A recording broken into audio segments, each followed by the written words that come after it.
Sobat JDIH, selamat datang di PKPU, pahami ketentuan pemilih untukmu.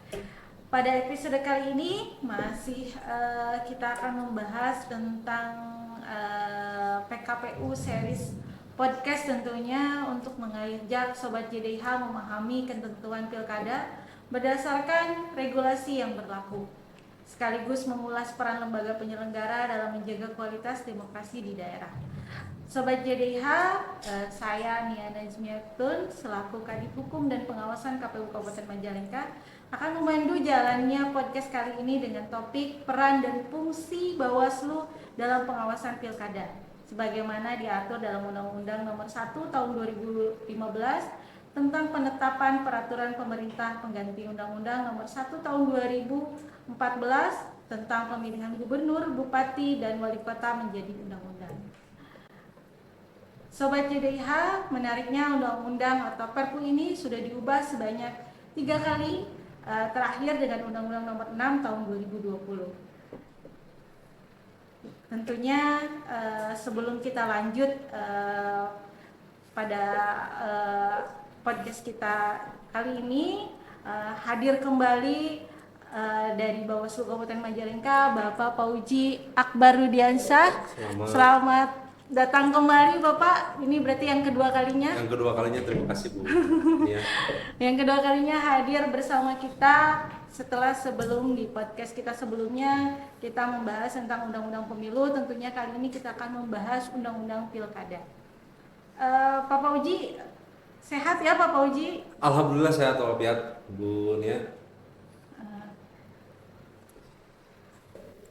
Tentu ada beberapa hal yang ingin saya tanyakan nih. Kemarin menarik sekali perbincangan kita tentang undang-undang pemilu, mulai dari peran Bawaslu, kemudian membahas tentang temuan dan sengketa dan sebagainya.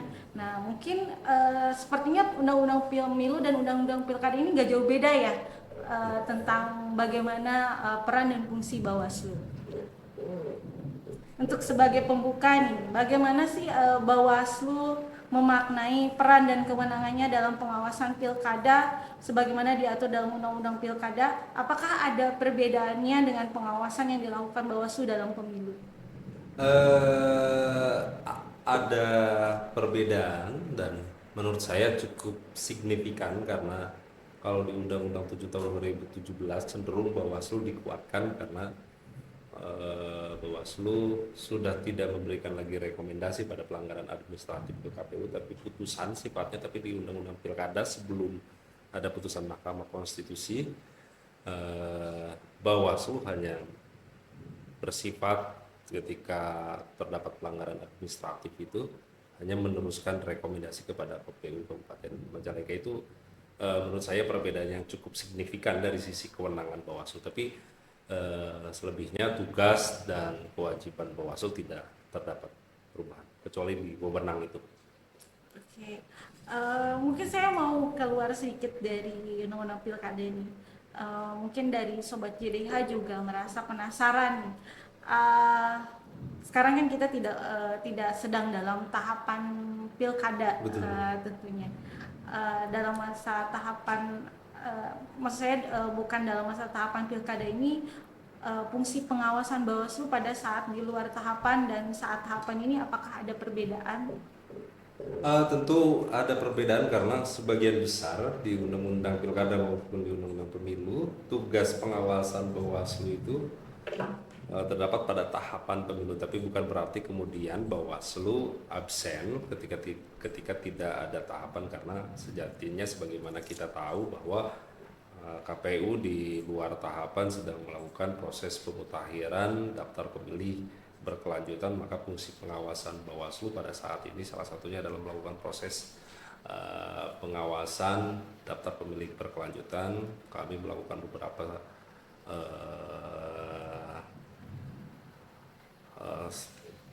validasi terhadap data pemilih berkelanjutan KPU dengan melakukan uji petik misal, supaya kemudian bisa disinkronisasi apabila pemilih yang seharusnya tidak terdaftar masih terdaftar di Sidalih KPU. memang saat ini juga daftar pemilih berkelanjutan menjadi program nasional tentunya, program yang memang sedang kami jalankan juga, tugas yang sedang kami jalankan juga supaya pemilih pemilih data pemilih kedepannya itu bisa lebih baik gitu kan. Nah, seperti yang kita tahu kalau kita flashback di Pilkada 2024 kemarin di Kabupaten Majalengka, tentu sangat dinamis dengan dua pasang calon nih ya, seperti yang sama-sama kita tahu Sobat YDIH. Mungkin pertanyaan yang membuat kita penasaran dengan dua calon ini, apakah kemarin banyak temuan-temuan yang ditemukan oleh Bawaslu, kemudian juga mungkin apakah sebanyak di pemilu atau lebih banyak atau lebih sedikit temuannya gitu? Ketika dibandingkan dengan pemilu, karena intensitas dan tensi politiknya juga berbeda, tadi sebagaimana disampaikan Bu Kadip bahwa hanya ada 2 pasangan calon di Pilkada Kabupaten Majalengka, maka volume pelanggaran baik itu yang berdasarkan partisipasi masyarakat maupun tim pasangan calon itu jauh lebih banyak dibandingkan pada saat perhelatan pemilu, dan juga temuan juga masih lebih banyak dibandingkan dengan pemilu, karena mungkin itu tadi tensi politik dan adu strategi di lapangan juga cukup panas dan kencang mungkin Bu tadi. Sepanas apa nih? Sepanas suhu Majalengka saat ini atau bagaimana nih? Sepanas suhu Jatiwangi kayaknya kemarin gitu. Karena kami hampir setiap hari Bu Kadip menerima aduan dari laporan maupun informasi awal dari tim pasangan calon atau tim hukumnya pasangan calon dari baik itu 01 maupun 02. Berarti lebih banyak laporan atau temuan itu memang di pilkada dibandingkan Di pilkada, betul. Padahal pesertanya itu lebih banyak di pemilu ya. Lebih banyak di pemilu padahal. Tapi temuannya lebih banyak di pilkada. Menarik sekali. Kemudian objek sengketa apa sih yang mungkin sering muncul saat pilkada kemarin menurut pengalaman Bawaslu? Kemarin kan sebenarnya kita tidak menangani sengketa proses antar peserta dengan penyelenggara pemilu ya Bu Kadip, karena sebagaimana kita tahu tidak ada yang dipersoalkan keputusan maupun berita acara yang dikeluarkan oleh KPU yang digugat oleh peserta pemilu, sehingga tidak ada sengketa proses antara peserta pemilu dengan penyelenggara pemilu. Namun demikian, ketika ditanya apa tahapan yang paling rawan pada saat proses pelaksanaan tahapan pemilihan, yang paling rawan adalah proses pendaftaran pasangan calon bupati. Sebenarnya itulah yang paling rawan, apalagi kalau sudah berkaitan dengan calon perseorangan. Nah, itu sangat berpotensi untuk terjadi sengketa antara pasangan calon perseorangan dengan berita acara yang dikeluarkan oleh KPU Kabupaten Majalengka. Tapi alhamdulillah kemarin tidak ada di Kabupaten Majalengka. Emang kemarin kita nggak ada calon perseorangan ya. Iya. Kemudian tadi mungkin kalau kita flashback di podcast kita sebelumnya bahwa Pak Fauji pernah sempat menyinggung terkait ada surat ketika ada pelanggaran, kemudian juga ada surat saran perbaikan, seperti itu. Mungkin kita harus sama-sama memahami dan harus sama-sama tahu ya dalam konstruksi sudut pandang Bawaslu apa makna dari setiap surat yang berisi imbauan, kemudian juga saran perbaikan serta rekomendasi Bawaslu terhadap KPU dalam fungsinya sebagai lembaga pengawas, supaya nih kami dari KPU juga ataupun nanti badan ad hoc kami ketika tahapan gitu bisa tahu nih terus bagaimana apakah surat itu harus dibalas ataupun bagaimana tindak lanjutnya.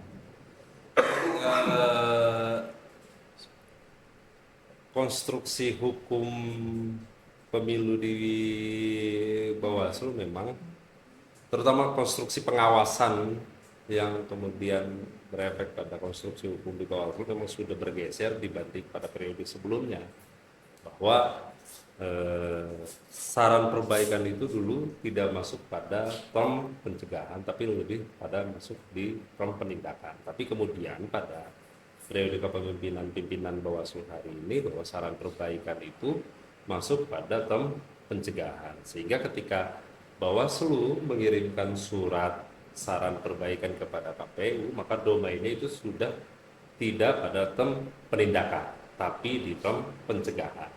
Nah, begitu juga dengan himbauan.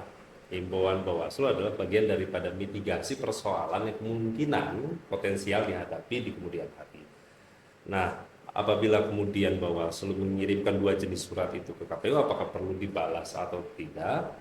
Himbauan saya kira tidak perlu dibalas, tapi kemudian ketika saran perbaikan yang sifatnya kemudian harus ada perbaikan di KPU, maka yang KPU lakukan ketika membalas surat itu adalah hasil perbaikan dari saran perbaikan Bawaslu. Tapi misal begini, seperti kami kemarin mengirimkan saran perbaikan data pemilih berkelanjutan, kami tidak melengkapi beberapa dokumen syarat dokumen, dukungan dokumen pemilih, sehingga tidak semua itu dieksekusi oleh KPU.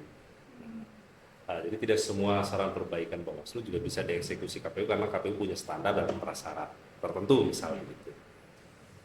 Ya, jadi kalau misalnya kita berbicara tentang surat jawaban nih Pak Fauji, mungkin sedikit saya mau sharing dengan teman-teman atau sedikit informasi bahwa sebenarnya saya selaku Kadif Hukum dan Pengawasan, kalau ada surat dari Bawaslu jadi kami yang yang membalas surat, sehingga saya tahu betul mana surat himbauan, kemudian saran perbaikan dan sebagainya. Nah, ini juga tadi penting juga bahwa ada beberapa surat yang memang bisa dibalas dan ada surat juga yang memang tidak harus dibalas.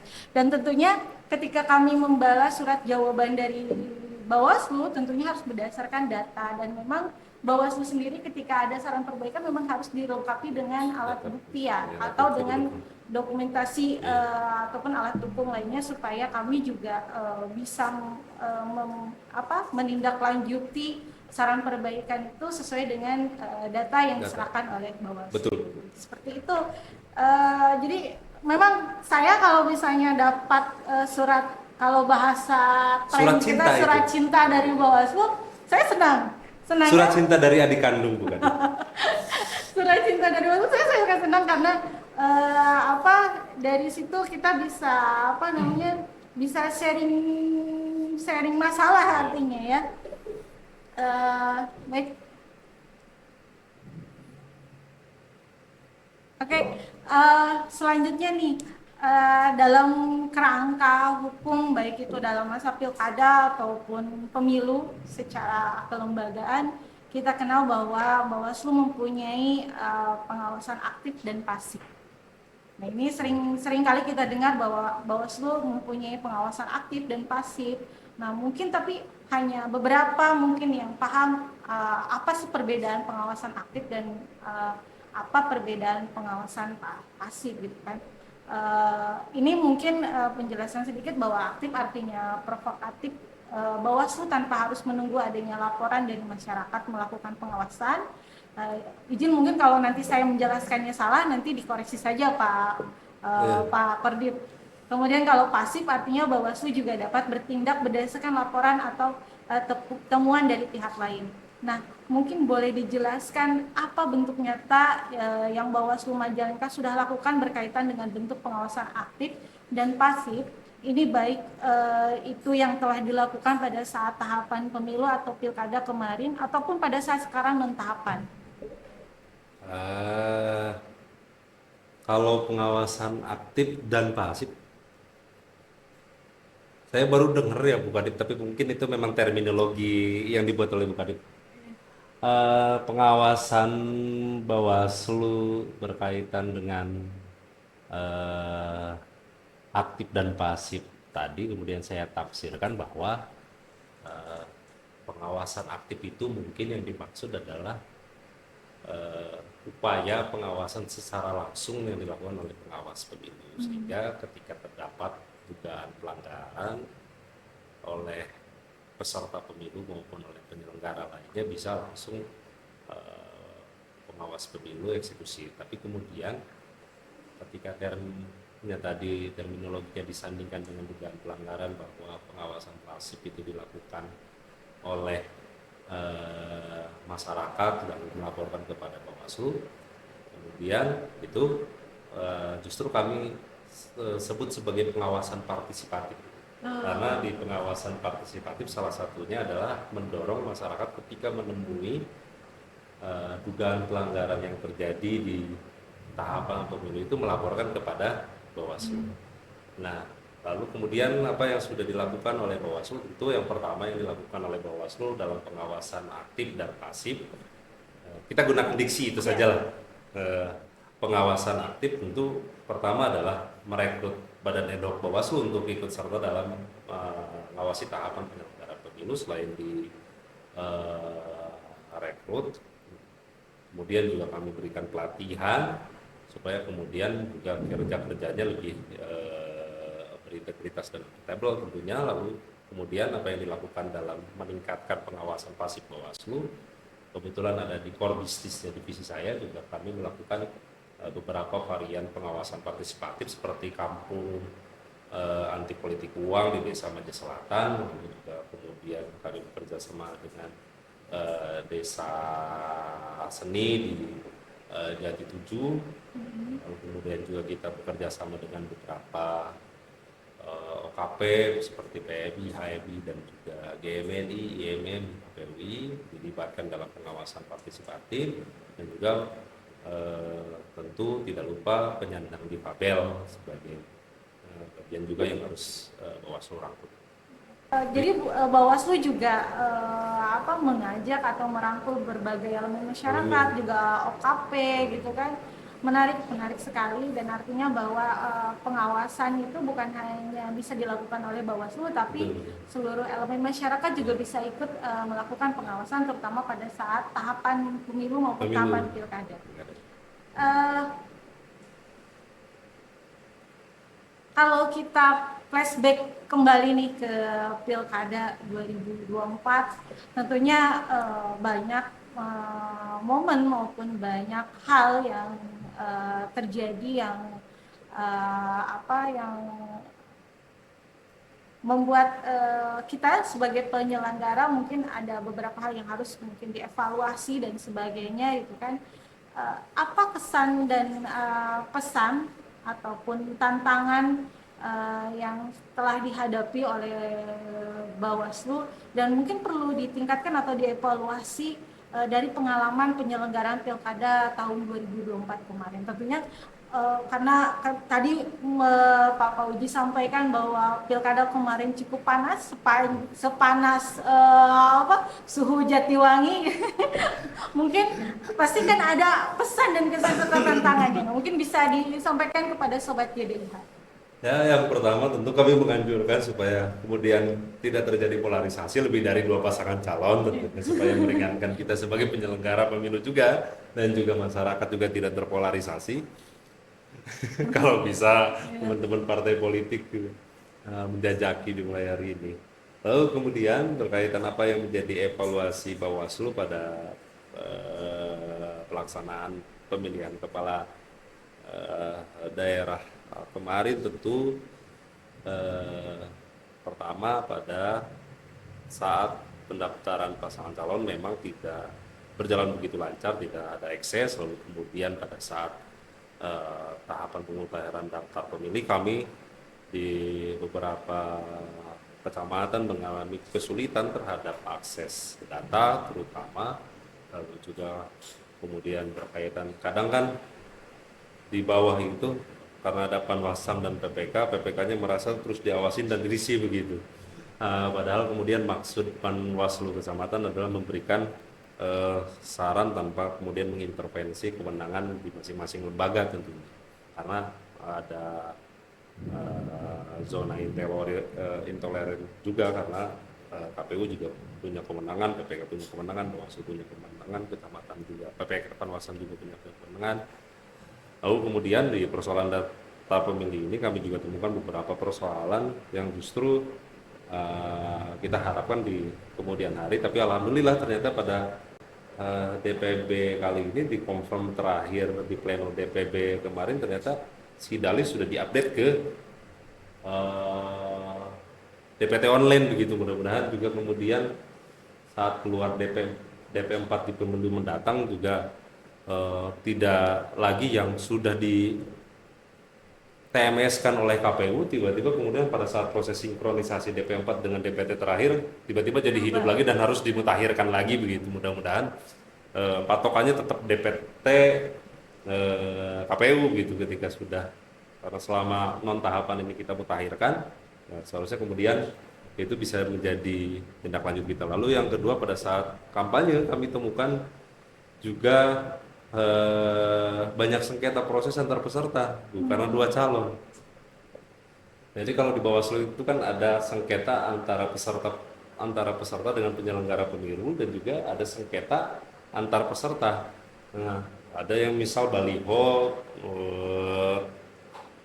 tertindih karena misal yang satu lebih dulu lalu yang kedua ada di depannya begitu. Tapi kemudian persoalan-persoalan itu juga bisa kita selesaikan dengan mediasi, bahkan sebelum mediasi juga oleh rekan-rekan kecamatan di persuasif untuk dipindahkan juga sudah dipindahkan.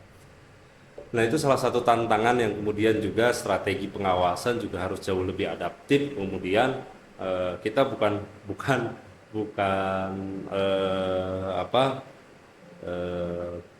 tidak menutup kemungkinan kemudian di pilkada mendatang juga masih dua pasangan calon gitu. Nah, kemudian pengawasan juga harus beradaptasi dengan kemudian kultur politik dan juga atmosfer politik yang terbangun pada saat itu, supaya jauh lebih adaptif dan kompatibel saja sebenarnya. Sebenarnya tadi kalau kata Pak Kordip, PPK merasa risih karena diawasi dengan Panwas. Sebenarnya bukan risih Pak Kordip, mungkin karena kurang sering ngopi aja. Betul. Jadi karena jarang ngopi akhirnya jadi nggak ketemu. Iya, nggak ketemu. Kalau sering ngopi dan ngerokok padahal lebih cair.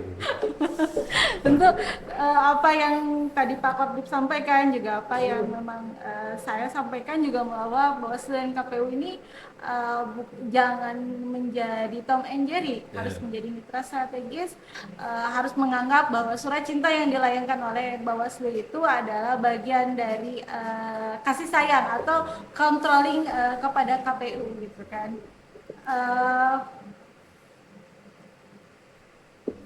Kemudian Pak Kordip nih, dari keseluruhan pelaksanaan undang-undang pilkada, tentunya akan ada pelajaran terpenting. Dan pelajaran terpenting apa nih yang perlu menjadi refleksi bersama KPU dan Bawaslu ke depannya? Pelajaran terpenting itu berarti yang paling penting ini. Pelajaran yang paling terpenting ya kita ambil hikmahnya saja, Bu. Semua kejadian juga ada hikmahnya.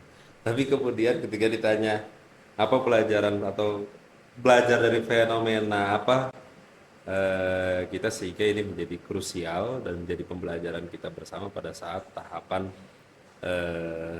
pilkada kemarin.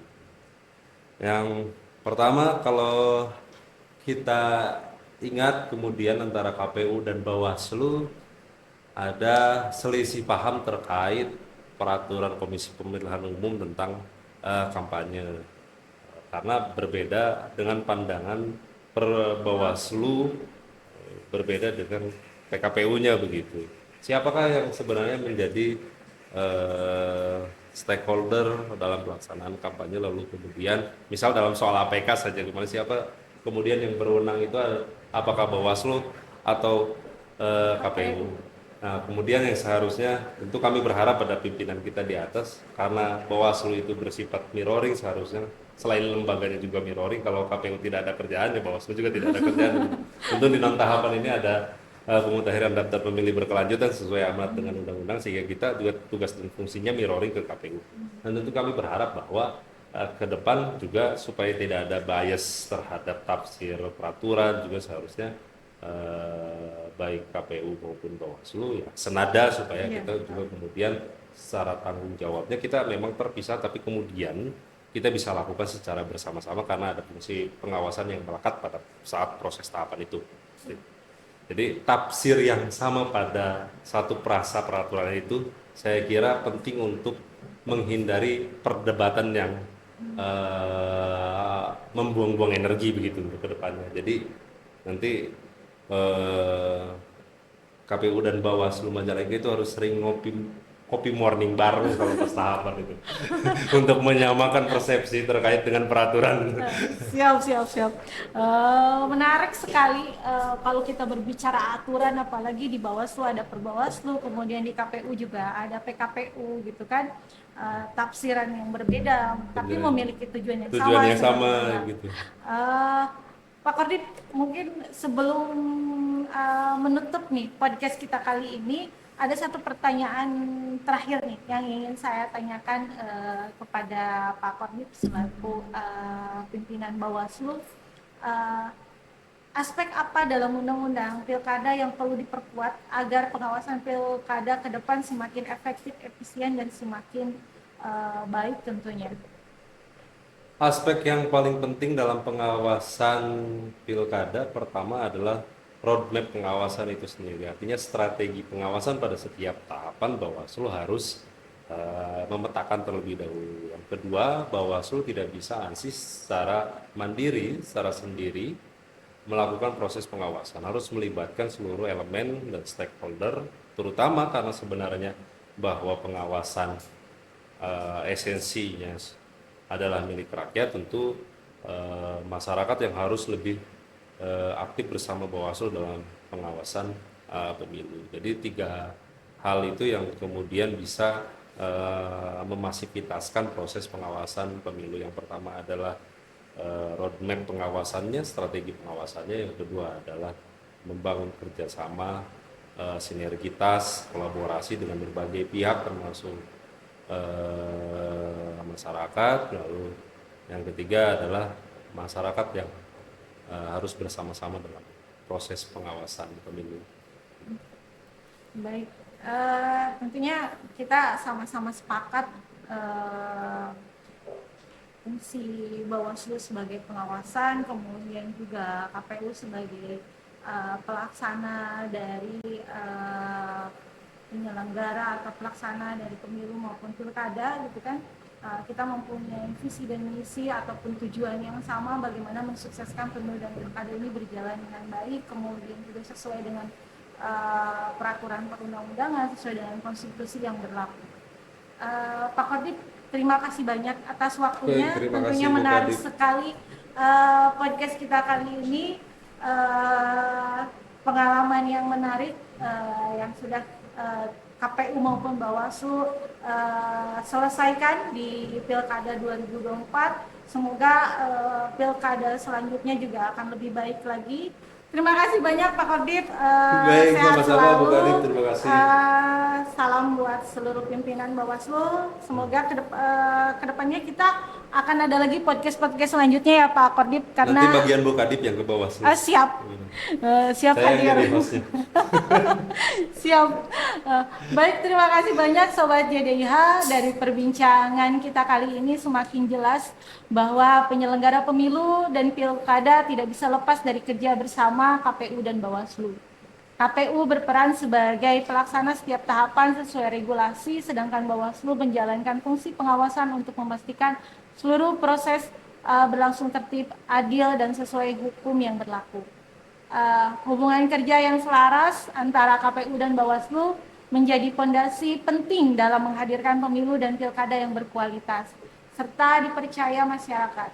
Mudah-mudahan pembahasan ini memberi gambaran kepada Sobat JDIH bahwa pelaksanaan dan pengawasan demokrasi berjalan beriringan dan saling melengkapi. Terima kasih banyak. Terus ikuti PKPU, pahami ketentuan pemilu untukmu. Sampai bertemu di episode selanjutnya. Terima kasih. KPU melayani.